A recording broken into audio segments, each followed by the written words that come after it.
Muy buenas, vamos a seguir con la parte de análisis de información y estadística descriptiva que habíamos continuado. En esta segunda parte vamos a continuar con la clasificación de datos que veníamos conversando.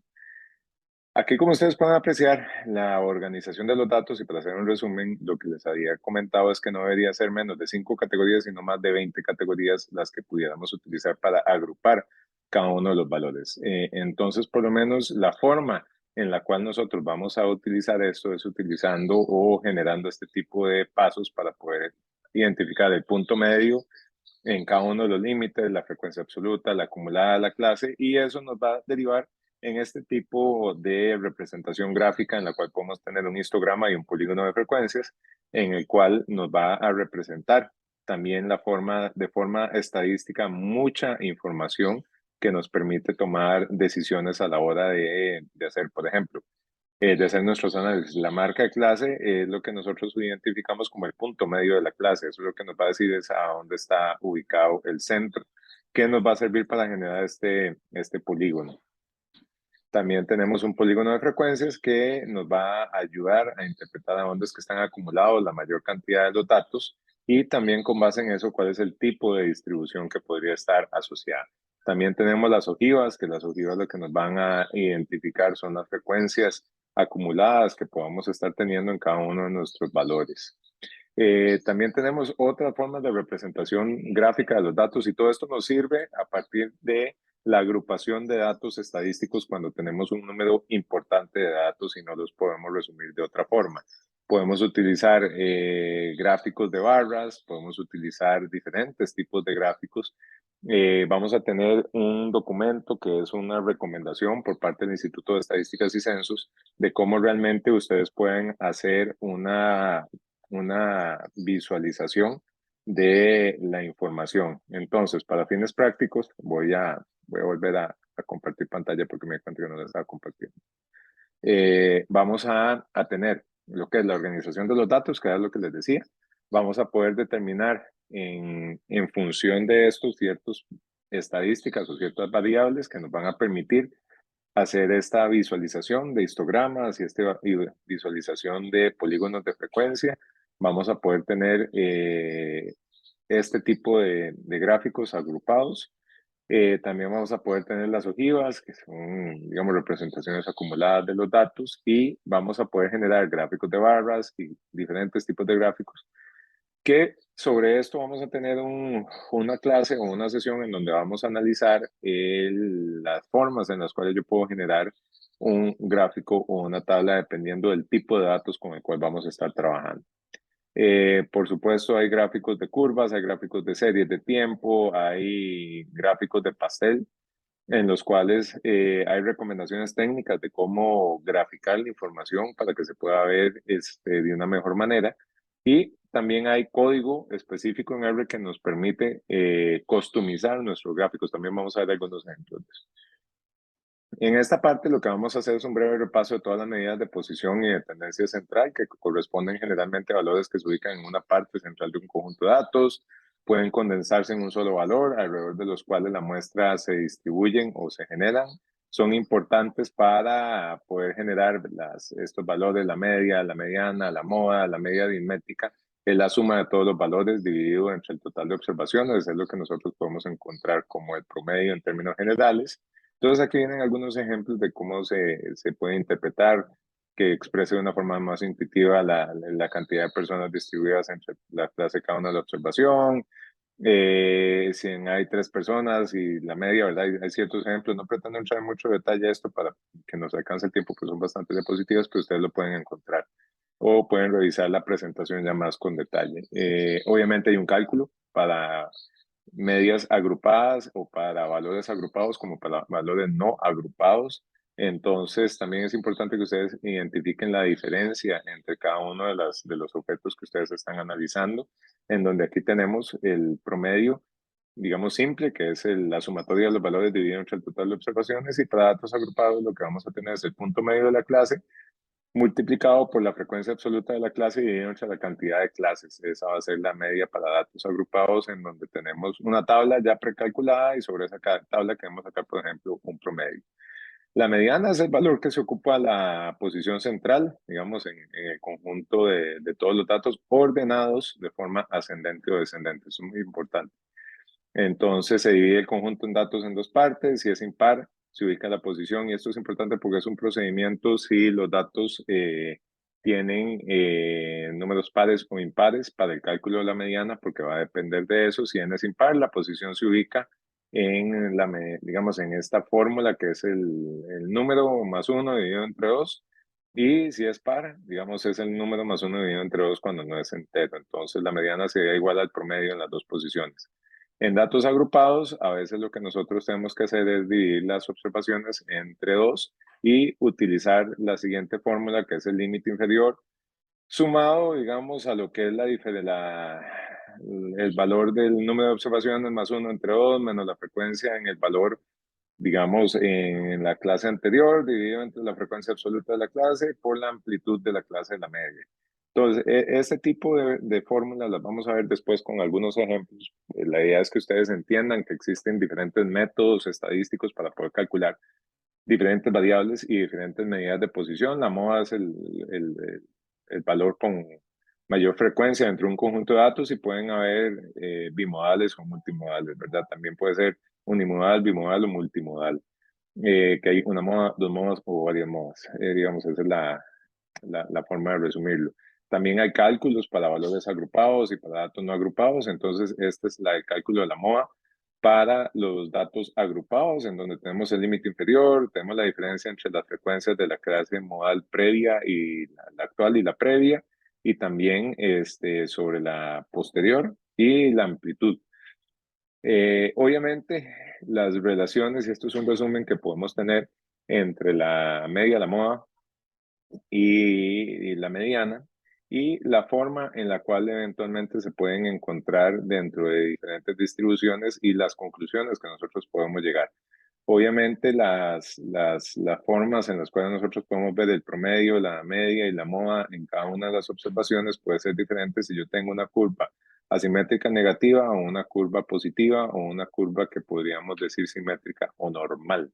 ¿Verdad? En donde tenemos una curva normal, lo que es la media, la moda y la mediana van a tener el mismo valor, pero si estoy en diferentes tipos de curvas, la media, la moda y el promedio van a ser diferentes.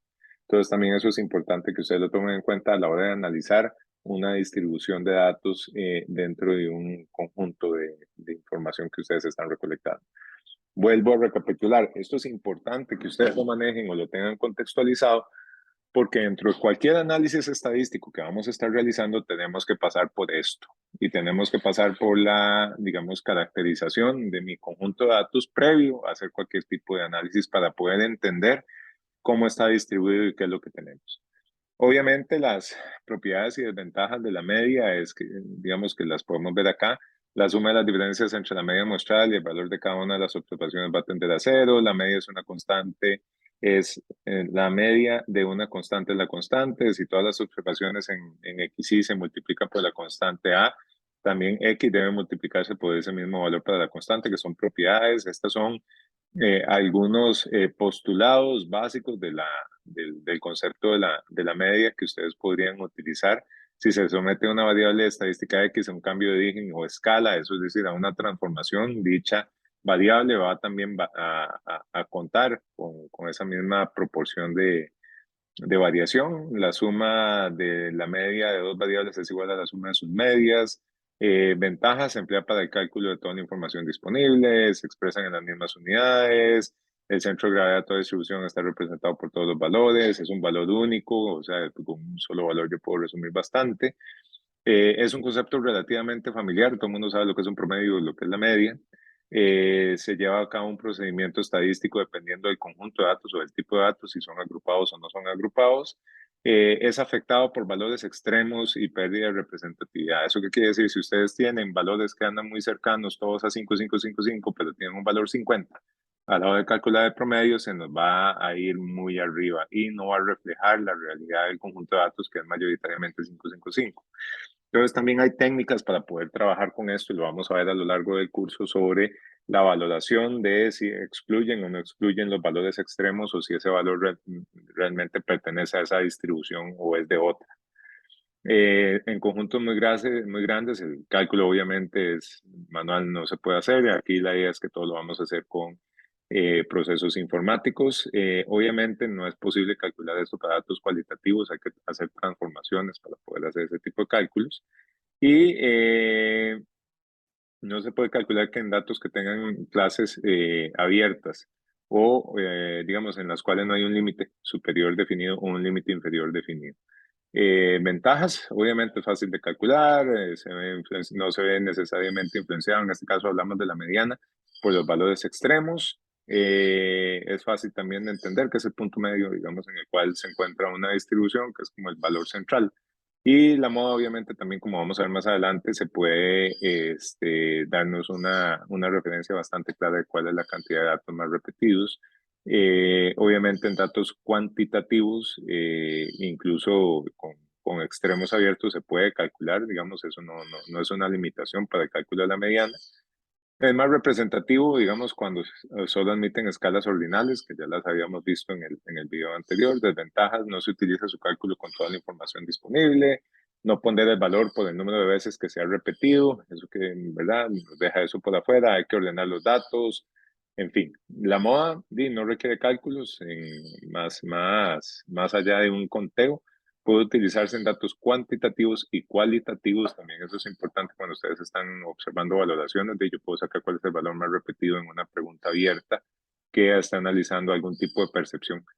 Es fácil de interpretar, no se ve necesariamente influenciado por los valores extremos, se puede calcular con los extremos abiertos.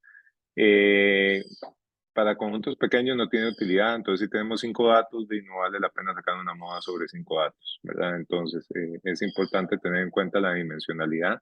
Y la pregunta del millón es, bueno, ¿cuántos datos yo considero que son grandes o que son pequeños? Generalmente cuando yo tengo más de 30 datos, yo debería utilizar este tipo de referencia. Recordemos que 30 se utiliza bajo un estándar porque es la cantidad de datos suficientes que nos hace pasar de una prueba de t-student a una prueba de distribución normal, por el tema de que yo puedo suponer que a partir de esa cantidad de datos sigue una distribución normal.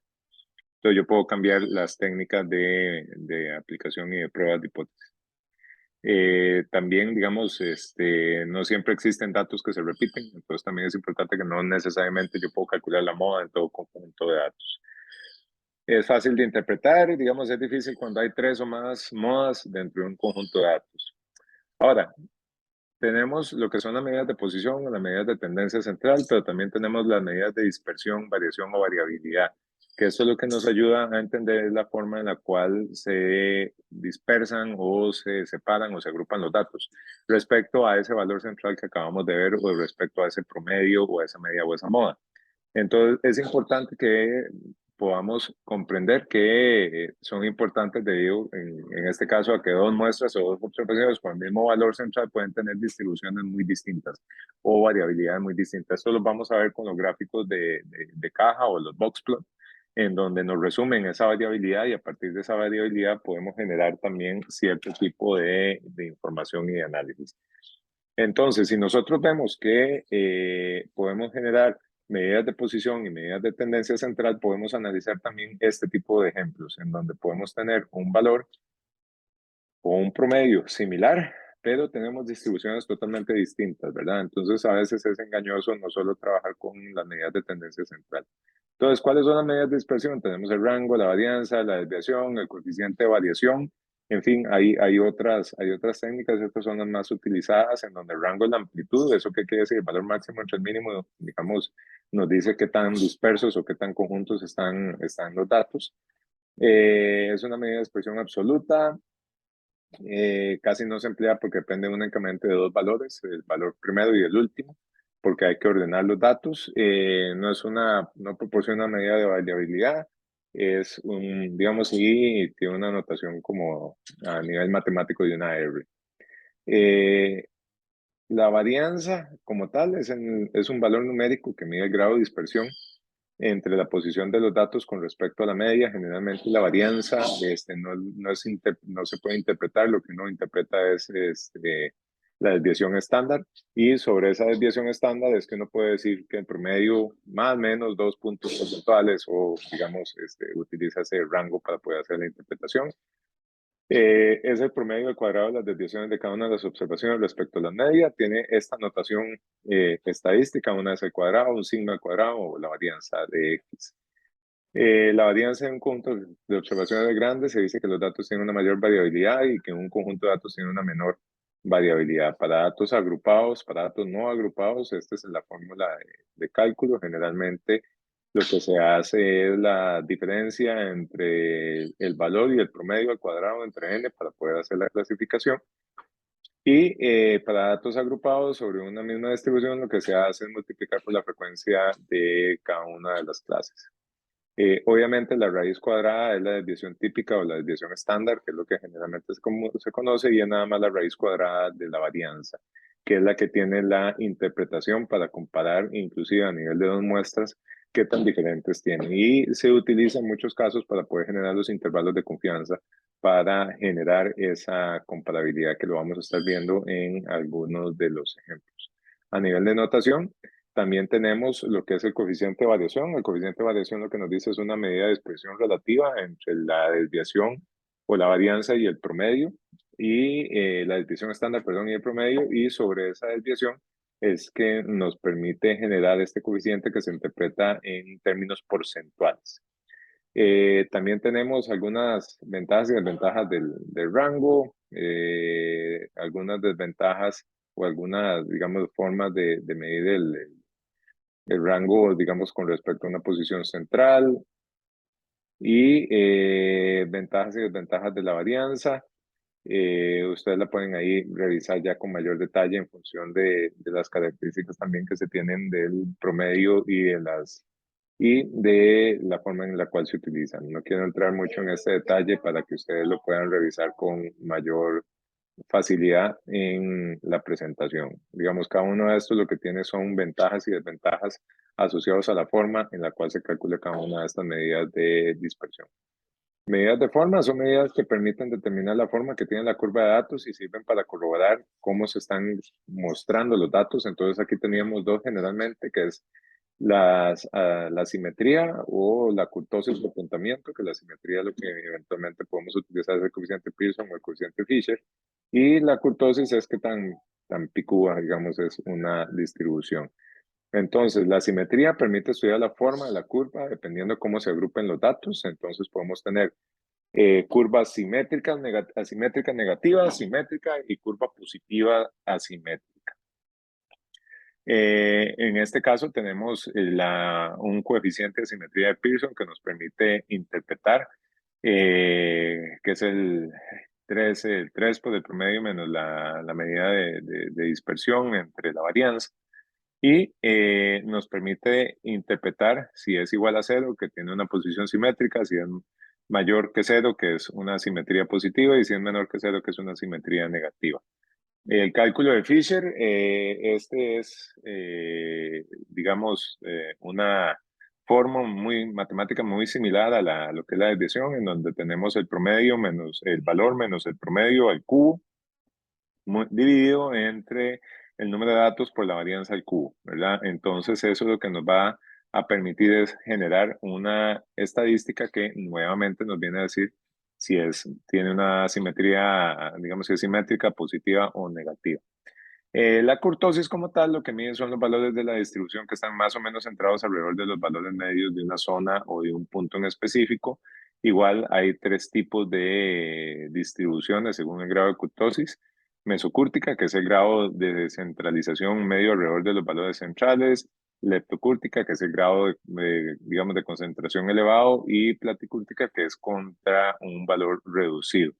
Entonces aquí ustedes pueden ver los diferentes tipos de kurtosis que pueden existir, y lo que estamos viendo es qué tan empinadas están, digamos, los valores, o qué tan achatados están, ¿verdad?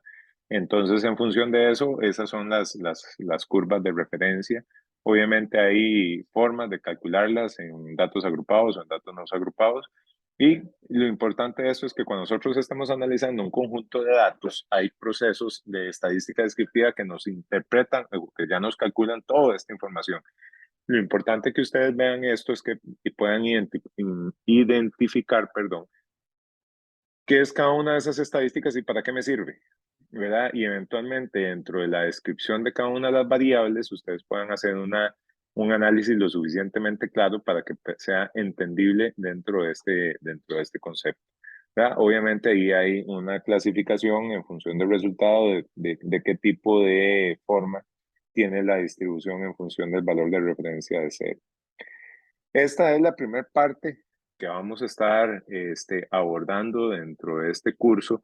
Preferí entrar en un detalle de una estadística descriptiva. Aquí no estamos entrando en técnicas avanzadas. O sea, las vamos a ver más adelante de técnicas de análisis de varianza o análisis de regresión o análisis de conglomerados o análisis de discurso, de contenido.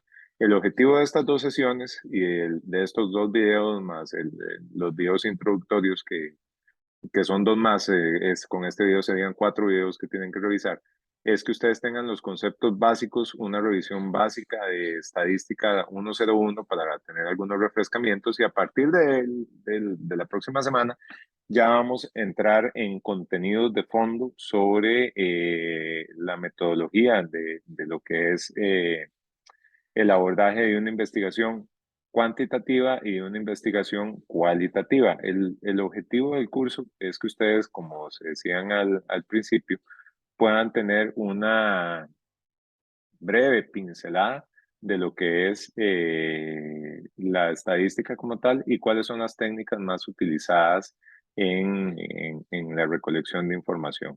¿Qué es lo que vamos a estar viendo en la próxima clase? Y nada más voy a darles un breve antecedente en los últimos minutos que me corresponden de esta clase. Es poder analizar los diferentes enfoques y en función de estos enfoques, cuáles son las técnicas estadísticas más adecuadas que se puedan realizar. Para esto les voy a dejar una tarea y la tarea que necesito para la próxima clase es, y que les va a servir para el proyecto de investigación 1 y 2, es que ustedes identifiquen dentro de su metodología de trabajo final de grabación o de tesis qué objetivo pueden abordar con una técnica cuantitativa y qué objetivo pueden utilizar con una técnica cualitativa. ¿Cuál es digamos, las principales diferencias? En las técnicas cualitativas no podemos generalizar, no podemos generalizar, es un método más inductivo, es un método más subjetivo. En las técnicas cuantitativas podemos utilizar la generalización, podemos hacer métodos deductivos y podemos utilizar números. En unas son números, en otras son palabras. Entonces, ¿cuál es el objetivo de la próxima sesión? Vamos a entrar en este detalle y vamos a empezar a ver cómo es el comportamiento, digamos, a nivel de cómo funciona el cerebro a nivel de ciertas componentes y eso nos va a ayudar a entender también cómo deberíamos hacer la planificación de nuestro estudio e inclusive saber si tenemos que reforzar algunas de las habilidades básicas para poder generar y entender este tipo de enfoques. Este es digamos, un diagrama que sale de un libro de metodologías de la investigación en el cual se enfocan 3 grandes objetivos que es la investigación cuantitativa, la investigación mixta y la investigación cualitativa. Como ustedes pueden ver, hay ciertas características que componen cada una de estas investigaciones. Los métodos mixtos hacen un collage de ambos, pero también hay una metodología para poder hacer investigaciones mixtas. Y también tenemos ciertas características que nos van a permitir desarrollar este tipo de investigaciones. No quiero adelantarles más en el contenido, es muy probable que este primer mes que vamos a estar analizando eso, vamos a ver cosas muy teóricas y acompañadas de algunos ejercicios prácticos para que ustedes puedan también desempeñar e ir identificando cuál va a ser el abordaje que van a tener para el proyecto 1 y para el proyecto 2 que vamos a estar desarrollando en el curso. En los videos previos a estas sesiones, ya además de contenido, hay una explicación de qué es el proyecto 1, qué es el proyecto 2. Les recomiendo que si no lo tienen claro, lo vuelvan a revisar. Por el momento, estos serían los contenidos que vamos a estar viendo en esta primera clase y en este primer abordaje. Si tienen dudas, si tienen consultas, voy a habilitar un foro en el Classroom para dudas y consultas en términos generales de todo el curso. Entonces, si tienen alguna duda, alguna consulta, la pueden ir evacuando y durante la semana la voy a ir abordando. Sin más por el momento, que pasen un muy buen día, un gusto de conocerles aunque, o que ustedes me conozcan, perdón, de esta manera y espero que el próximo lunes ya podamos tener una relación más cordial y más personal. Hasta luego y que pasen muy buen día.